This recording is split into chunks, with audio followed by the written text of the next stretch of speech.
Hello everyone, जैसे कि आप सबको पता है सुबह के बज चुके हैं 7 और मैं लेके चल रही हूँ आपको एनसीईआरटी की हेवन। आज का हमारा चैप्टर रहने वाला है क्लास 7 की हिस्ट्री की chapter 3 Delhi 12th to 15th century. यहाँ पर हम इस चैप्टर पर हम दिल्ली सुल्तानेट के बारे में समझेंगे। दिल्ली सुल्तानेट के जो भी डायनास्टीज़ हुआ करते थे उनके बारे में जानेंगे। तुगलक्स और खिलजी डायनास्टी, इन सब में क्या डिफरेंसेस है और किस टाइम से दिल्ली सुल्तानेट स्टार्ट हुआ और कैसा उनका एडमिनिस्ट्रेटिव सिस्टम था और कब उनका डिक्लाइन हुआ, इन सब के बारे में हम अपने इस वीडियो पर डिस्कस करने वाले हैं। ठीक है, सो बेसिकली इस चैप्टर का जो क्वेश्चन आंसर वीडियो का लिंक इस वीडियो के डिस्क्रिप्शन बॉक्स ओपन करते ही आपको मिल जाएगा। क्वेश्चन आंसर का जो वीडियो है उस वीडियो का लिंक। सो चलो चैप्टर को स्टार्ट करते हैं।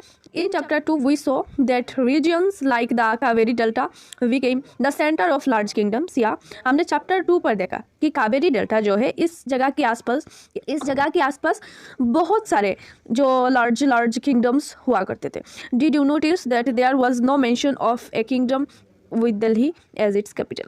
That was because Delhi became an important city only in the 12th century. Okay, so हाँ, पहले हमने जैसे मौर्यन पीरियड पढ़ा और भी बहुत सारे गुप्ता पीरियड पढ़ा, फिर हमने हर्षवर्धना के बारे में भी समझा था और भी बहुत सारे ऐसे रूलर्स के बारे में हमने समझा। ठीक है, सो बच्चों, आपने कभी नोटिस किया कि दिल्ली पर कोई किंगडम है? नहीं ना, हमने तो दिल्ली को समझा था सिर्फ प्रीवियस ही चैप्टर से। जैसे कि हमने चौहान्स के बारे में पढ़ा। ठीक है, पृथ्वीराज चौहान जो लास्ट रूलर थे दिल्ली की हमारे इंडिया से। बाद में आ चुके हैं कौन? गौरी, मोहम्मद गौरी जो है उन्होंने स्टार्ट कर लिया 1192 से। सो वहाँ से क्या होता? इस्टेब्लिशमेंट होता है दिल्ली सुल्तानेट का। Let's discuss about Delhi sultanate. Take a look at table 1. Delhi first became the capital of a kingdom under the Tomara Rajputs. Okay, so Rajputs के अंदर क्या था? दिल्ली एक फास्ट कैपिटल था। ठीक है, who were defeated in the middle of the 12th century by the Chauhans. Okay, so टोमारा Rajput के अंदर दिल्ली एक फास्ट जो है बड़ा कैपिटल बना। फिर क्या हुआ? चौहान्स जो थे, चौहान ने इनको बुरी तरह से हरा दिया मिडिल 12th सेंचुरी में। ठीक है, next also referred to as Chahamanas. Chauhans को जो है चाहमनास के नाम से भी जाना जाता है of Ajmer. It was under the Tomaras and Chauhans at Delhi became an important commercial center। और इनके अंडर क्या होता है?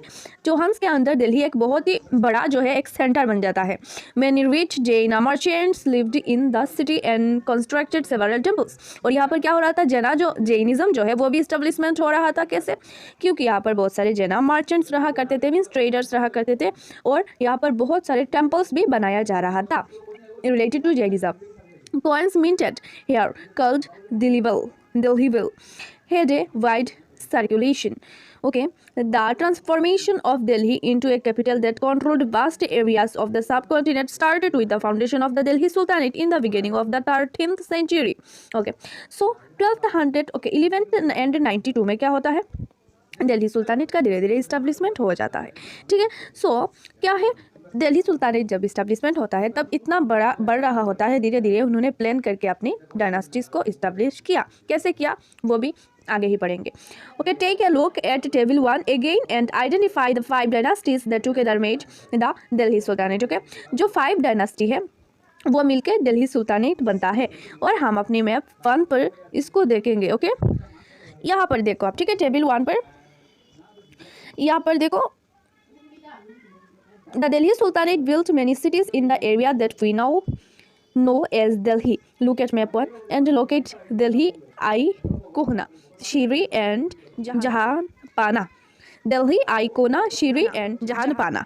Okay, so यहाँ पर देख सकते हो आप दिल्ली, कोना एंड जहानपाना एंड शिरी। ये था दिल्ली सुल्तानेट के अंदर। यहाँ पर क्या हुआ? दिल्ली जो है सुल्तानेट बिल्ट हुआ, मीन्स दिल्ली सुल्तानेट का इस्टेब्लिशमेंट हुआ, जन्म हुआ। सो ये इस टेबल पर आप देख सकते हो दिल्ली जो सुल्तानेट है, इनकी जो भी किंग्स है उनकी टाइमलाइन। चलो इसको देख लेते हैं। सबसे पहले तोमारा का जो रूल था वो दिल्ली पर था। राजपूत डायनास्टीज थे, वो दिल्ली सुल्तानेट के अंदर नहीं आते, राजपूत में आते हैं। सो सबसे पहले तोमारास था। तोमारास में कौन थे? अनंगापाला थे 1130 से 1145 तक। इसको क्या कहा जाता है? Early 12th century 1165। ठीक है, नेक्स्ट है चौहान्स, तोमारास को चौहान ने हराया। लाइक पृथ्वीराज चौहान एक फेमस थे, उनका जो रूल था वो 1175 टू 1192 तक, ठीक है। और पूरा चौहान्स डायनास्टी का जो रूल था वो था 1165 टू 1192। और पृथ्वीराज चौहान के साथ साथ जब मोहम्मद गौरी ने पृथ्वीराज चौहान को हरा 1192 में, तब क्या हुआ, तब से दिल्ली सुल्तानेट स्टार्ट हो चुका था, ठीक है। अर्ली तुर्किश रूलर्स, फास्ट जो दिल्ली सुल्तानेट के अंदर आता है उनको क्या कहा जाता है, वो वाला जो डायनास्टी है उसको कहा जाता है अर्ली तुर्किश रूलर्स या फिर स्लेव डायनास्टी, ठीक है। ये चला 1206 से 1290 तक, ठीक है। सबसे पहले कुतुबुद्दीन ऐबक, फिर शमशुद्दीन, इल्तुतमिश, फिर राजिया, फिर गियासुद्दीन बलबन। सो इन सब का टाइमलाइन यहाँ पर मेंशन है 1206 से 1290, ठीक है। फिर आता है हमारा खिलजी डायनास्टी। खिलजी डायनास्टी वो 1290 से 1320 तक चला। इनमें दो रूलर्स आते हैं, जलालुद्दीन खिलजी एंड अलाउद्दीन खिलजी। और अलाउद्दीन खिलजी पर एक मूवी भी है पद्मावत, ठीक है। पद्मावत मूवी देख लेना, तब आपको अलाउद्दीन खिलजी के बारे में पता चल जाएगा। वहाँ पर दीपिका पादुकोण एंड रणबीर सिंह होते हैं मेन कैरेक्टर, और प्रियंका चोपड़ा भी। Okay, next Tughlaq dynasty. Tughlaq dynasty start होता है 1320 टू 1414 तक, ठीक है। 1414 सिंपल। फिर साइड डायनास्टी 1414 टू 1451, फिर Lodi dynasty 1451 to 1526, that's it. ये है दिल्ली सुल्तानेट का पूरा डायनास्टीज, जो भी 5 डायनास्टीज थे। कौन सी तुर्किश थे, खिलजी थे, तुगलक थे, साइड थे, लोडी डायनास्टी थे, इन सब का लिस्ट। अब मूव करते हैं हमारे नेक्स्ट टॉपिक की ओर। Understanding Delhi under the sultans. Histories are known as tarikh, singular, tawarikh, plural, in Persian, the language of administration under the Delhi sultans. Okay, जो हिस्टोरियंस है वो तारीख लिखते थे, ठीक है। तारीख सिंगुलर कहते हैं और तवारिक प्लूरल कहते हैं। इन पर्शियन में लिखते हैं, और हमको इन तारीख एंड तवारिक से पता चलता है histories. Okay, the language of administration, Persian जो है, पर्शियन लैंग्वेज चलता था एडमिनिस्ट्रेशन के अंदर। The authors of tawarikh are learned man, जो ऑथर्स होते हैं तवारिक के वो पढ़े लिखे इंसान थे। Secretaries, administrators, poets and courtiers who both recounted events and advised rulers on governance, emphasizing the importance of just rule. Okay, so क्या थे तवारीख जो है लिखते थे learned men, जैसे कि एडमिनिस्ट्रेटर्स, पोएट्स एक्सेट्रा, ठीक है। गवर्नेंस, इन सब का जो है ये सब जो है तवारीख को लिखते थे। The circle of justice, Fakhr-e Mudabbir wrote in the 13th century। Fakhr-e Mudabbir ने 13th century पर लिखा, a king can not survive without soldiers. Yes, a जो किंग है, राजा, अपनी सोल्जर्स के बिना नहीं जी सकता।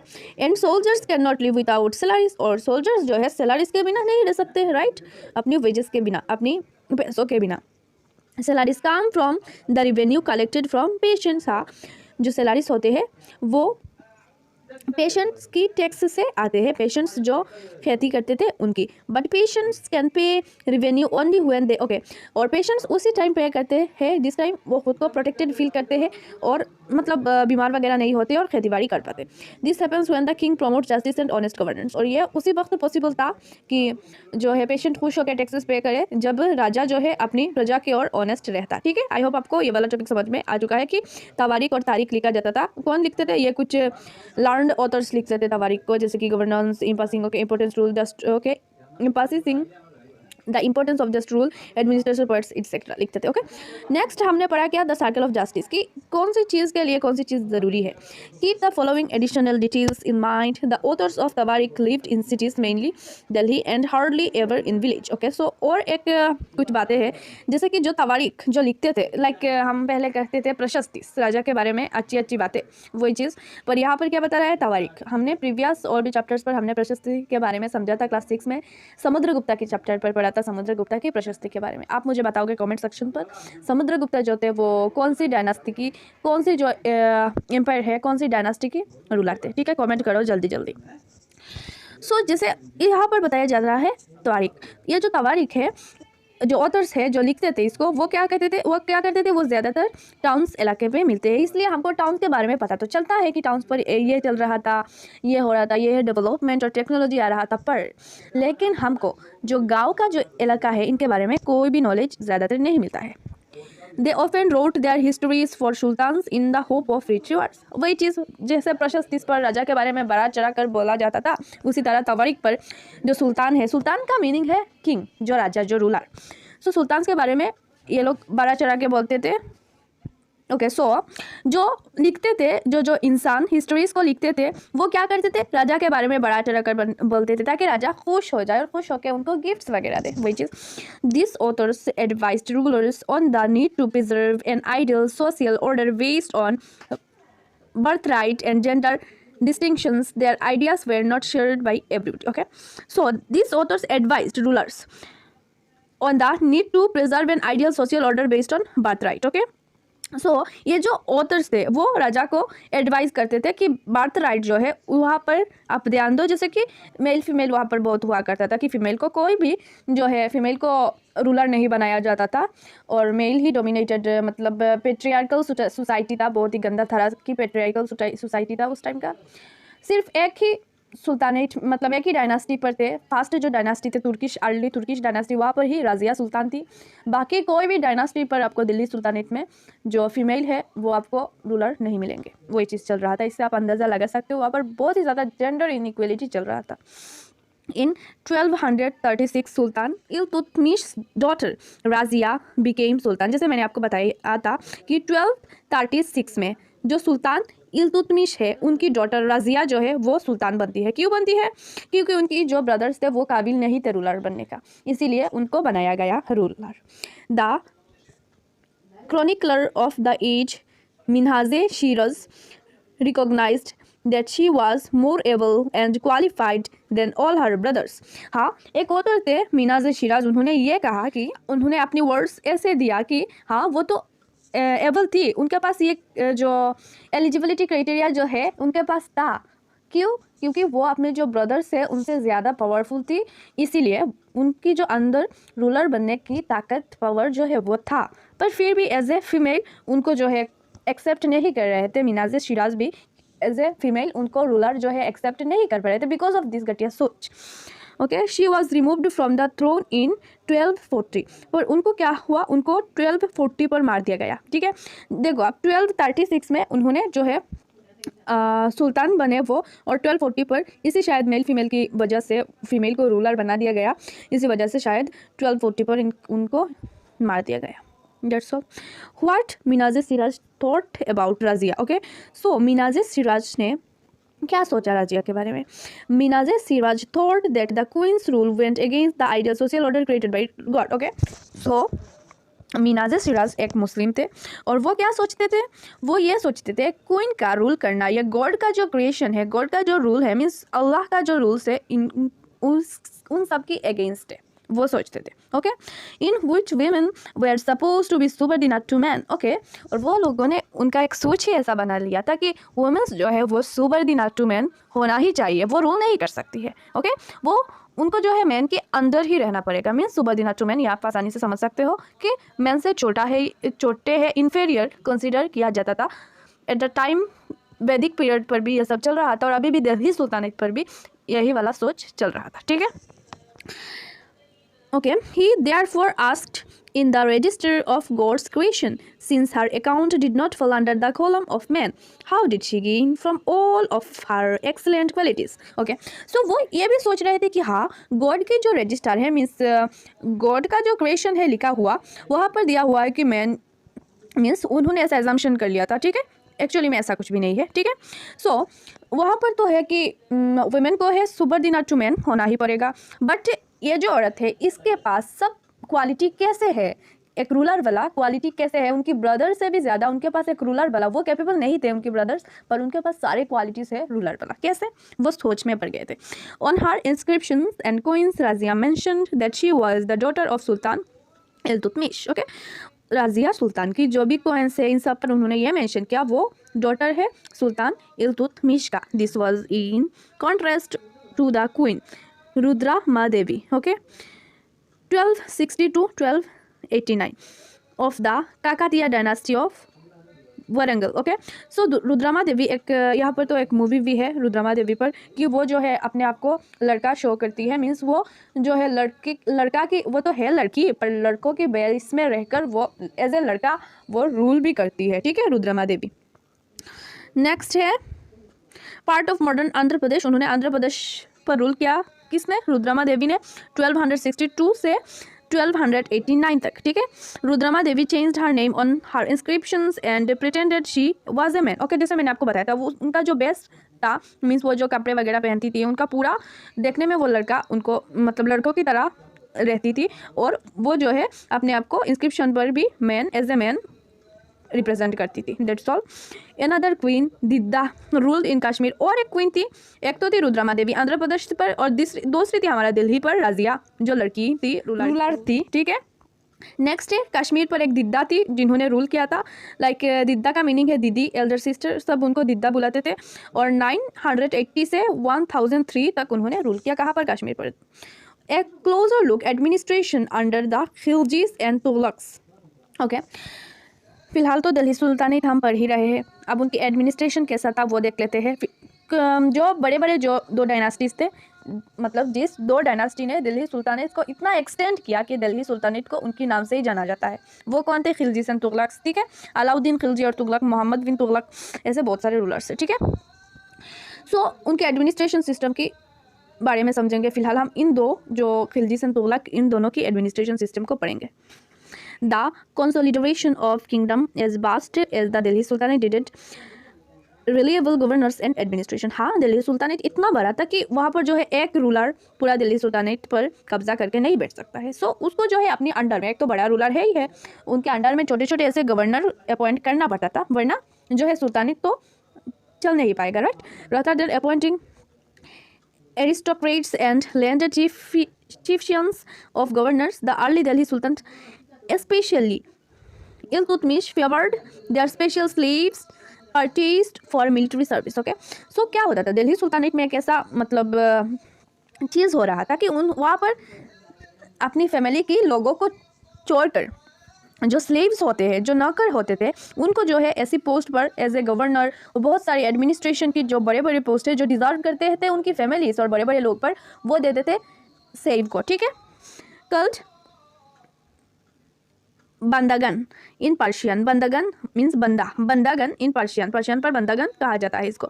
दे were carefully trained to man some of the most important political officers in the kingdom. Okay, so इनको जो है बहुत बड़े बड़े पोस्ट पर दिया जाता है राजा के थ्रू। ओके, राजा इनको बड़े बड़े पोस्ट दे देते थे। Since they were totally dependent upon their masters. क्यों देते थे? क्योंकि वो जो है स्लेव्स है वो हमेशा राजा की बात मानेंगे, कभी भी राजा के जो है अपोजिट जाने के बारे में नहीं सोचेंगे। इस जगह अगर राजा की फैमिली में कोई होता, फैमिली से कोई होता, तो वो एक ना एक बार तो सोच लेता कि राजा को खत्म करके अपना जो है सब कुछ कर लूँ। पर स्लेव्स जो होते थे वो राजा पर डिपेंडेंट होते हैं, उसको राजा को बहुत ही ज़्यादा रिस्पेक्ट करते हैं और कभी भी ये इसके बारे में नहीं सोचते थे। वो बस यही सोचते हैं कि राजा ने हमें इतना बड़ा पोस्ट दिया, इनकी तो रिस्पेक्ट करना पड़ेगा, इनकी बात मानना पड़ेगा, that's all. The sultan could trust and relief upon them. और सुल्तान बहुत ही ज़्यादा ट्रस्ट करते थे क्योंकि ये वो जो स्लेव थे वो थे ही काबिल ट्रस्ट के। Slaves rather than sons. Okay, slaves को वो लोग चूज़ करते थे sons को छोड़ के। The sultans were advised a slave whom one has brought up and promoted must be looked after, for it needs a whole lifetime and good luck to find a worthy and experienced slave. Wise men have said that a worthy and experienced slave is better than a son. Okay, so sultans ने ऐसा भी word किया कि जो experienced एक अच्छा loyal slave जो है अपने सोन से भी ज़्यादा अच्छा है, ठीक है, बेटर देन सोन। अपने जो बेटे होते हैं उनसे भी अच्छा है एक स्लेव। कहा गया कि स्लेव जो है हर एक बात मानते हैं, अपने मास्टर जो है उनकी एक एक बात का आदेश पालन करते हैं, और अगर स्लेव बैठ जाए गवर्नर पर तो उनकी जो है जो डायनास्टी है, जो उनका किंगडम से एम्पायर है, उनको चलाना आसान हो जाएगा। यही है सिंपल में। The खिलजीज and Tughlaqs continue to use bandagan and also raised people of humble birth who were often their clients. Okay, so Khiljis and Tughlaq ने भी सेम फॉलो किया। बंदागन मीन्स स्लेव्स को गवर्नर और भी एडमिनिस्ट्रेशन संभालने का पोस्ट दिया उन्होंने। Okay, to high political positions they were appointed as generals governors. Okay, जैसे हाई पॉलिटिकल पोजीशन पर उनको रखा जाता था, जैसे जनरल्स अपॉइंट किया जाता था, गवर्नर्स अपॉइंट किया जाता था। However this also introduced an element of political instability. Slaves, okay, so इसके कुछ डिसएडवांटेज भी है, मतलब कुछ निगेटिव इफेक्ट्स भी है, निगेटिव साइड्स भी है, उनके बारे में आगे जानते हैं। Slaves and clients were loyal to their masters and patrons but not to their heirs. Okay, जो slaves होते थे, slaves जिनको गवर्नर और बहुत सारे ऐसे बड़े बड़े पोस्ट दिया जाता है, वो क्या थे, वो अपने मास्टर के प्रति मीन्स अपने रूलर्स के प्रति, सुल्तान के प्रति जो है टूवर्ड्स लॉयल होते हैं, उनकी बात मानते हैं। पर जब सुल्तान की डेथ हो जाता है तो सुल्तान की फैमिली का या फिर किसी और का बात उनको मतलब मानना नहीं अच्छा लगता। That's all. Sultans had their own servants as a result the accession of new. Okay, so जैसे मैंने बता दिया आपको कि जब सुल्तान का डेथ होता है तब ऐसे जो है बात नहीं मानते थे और इससे प्रॉब्लम्स होता है। और क्या, और जैसे कुछ लोग होते हैं लाइक रिच, जो जिनके पास ज़्यादा ज़मीन वगैरह होता है, और ऑथर्स पोएट्स जो होते हैं वो तो समझते थे, वो उनको बहुत बुरा लगता था कि एक जो है पढ़ा लिखा नहीं एक स्लेव को ये सुल्तान जो है गवर्नर और इन सब बड़े बड़े पोस्ट पर रख रहे हैं और हमें नहीं रख रहे हैं। तो वो क्या करते थे, कभी कभी क्रिटिसाइज करते थे कि इनके पास तो पॉलिटिकल की जो पॉलिटिक्स है, पॉलिटिक्स की कोई नॉलेज ही नहीं है, ये वो कह देते थे। ठीक है, लिखते थे। Officials of sultan Mohammad Tughlaq, sultan Mohammad Tughlaq appointed Aziz Kumar. Okay, so सुल्तान मोहम्मद तुगलक ने बहुत सारे ऐसे लोगों को जो है अपॉइंट किया, जैसे कि एक वाइन डिस्टिलर को अपॉइंट किया, एक बार्बर को अपॉइंट किया और एक कुक को अपॉइंट किया और 2 गार्डनर्स को अपॉइंट किया अपने जो है एडमिनिस्ट्रेशन में। Like the earlier sultans, the Khilji and Tughlaq monarchs appointed military commanders as governors of territories of varying sizes. These lands were called Iqta and their holders was called Iqtadar or Mukti.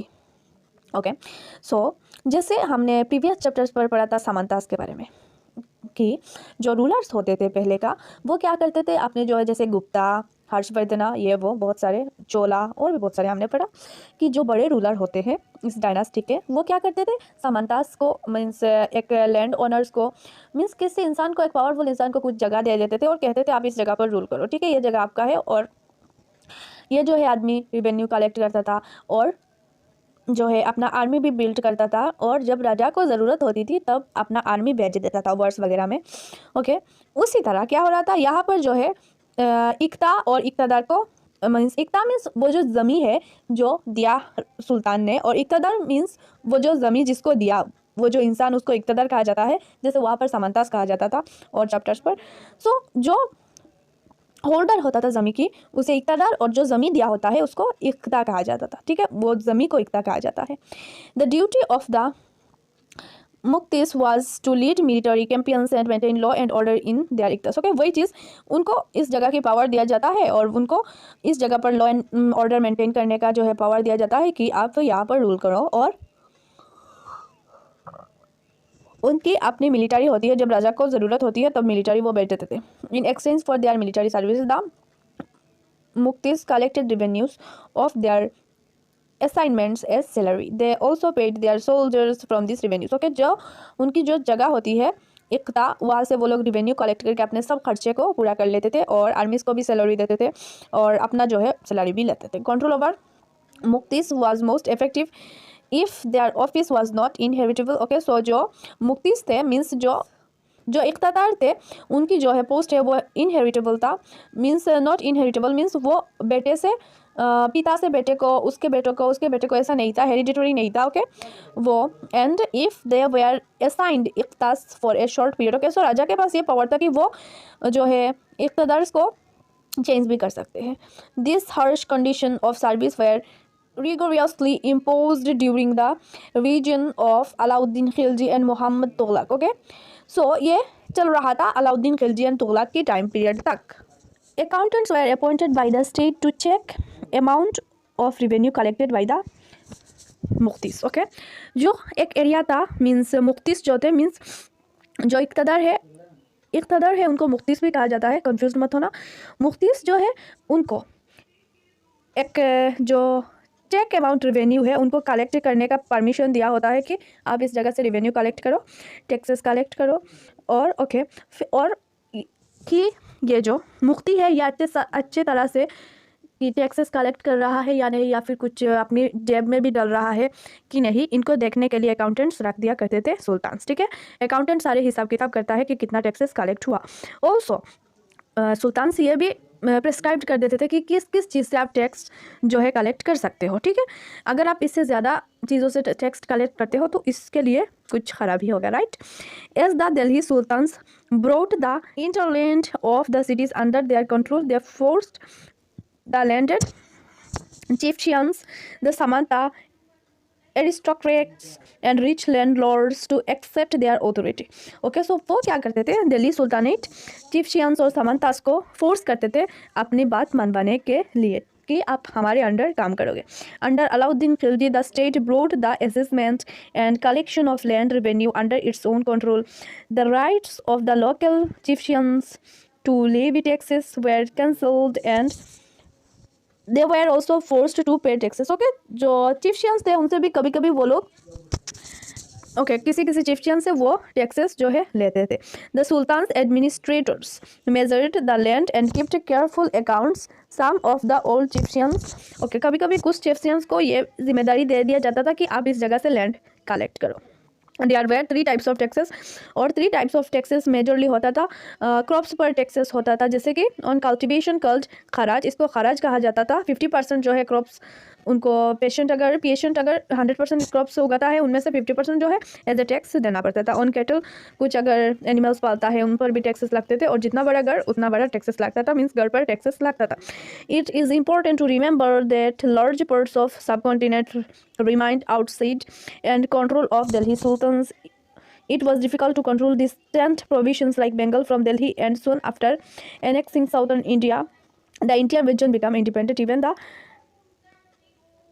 Gangetic plain, there were forested areas that Sultanate forces could not penetrate. Okay, पर कुछ area था जहाँ पर जो है Delhi sultanate ने rule नहीं कर पाया, जैसे बंगाल और फिर साउथर्न एरियाज कुछ, और Gangetic plain. Next topic, chieftains and their fortifications. Okay, मैं आपको ऐसे ही समझा देती हूँ कि उस टाइम क्या होता था। जो चिफिशियंस होते थे मीन्स जो छोटे छोटे सामंतास हुआ करते थे।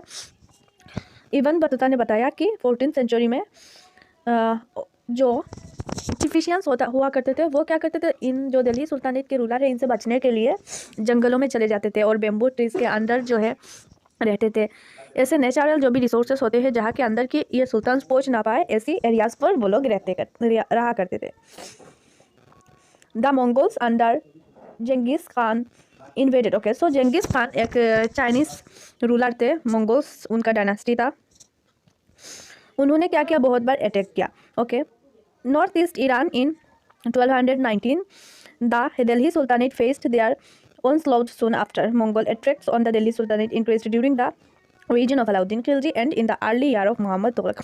Okay, खिलजी की लास्ट में और मोहम्मद तुगलक की, अलाउद्दीन खिलजी की लास्ट में और मोहम्मद तुगलक की फास्ट में, इन दोनों ने ही फेस किया मंगोल्स के अटैक को।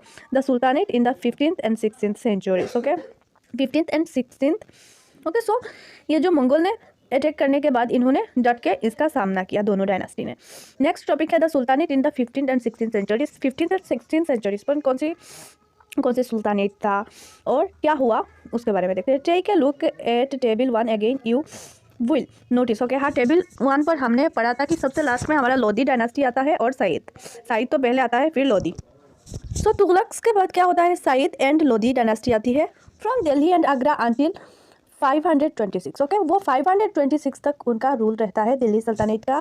Bye then Jaunpur, Bengal, Malwa, Gujarat, Rajasthan and the entire south India had independent rulers who established flourishing states and prosperous capitals. This was also the period which saw the emergence of new ruling groups like the Afghans and the Rajputs. Okay, so क्या हो रहा था, मालवा, बंगाल और गुजरात, राजस्थान, इन सब पर, और जौनपुर, इस time क्या हो रहा था, इन जगहों इंडिपेंडेंट हो गया था और अपना अपना रूलर बन गए थे।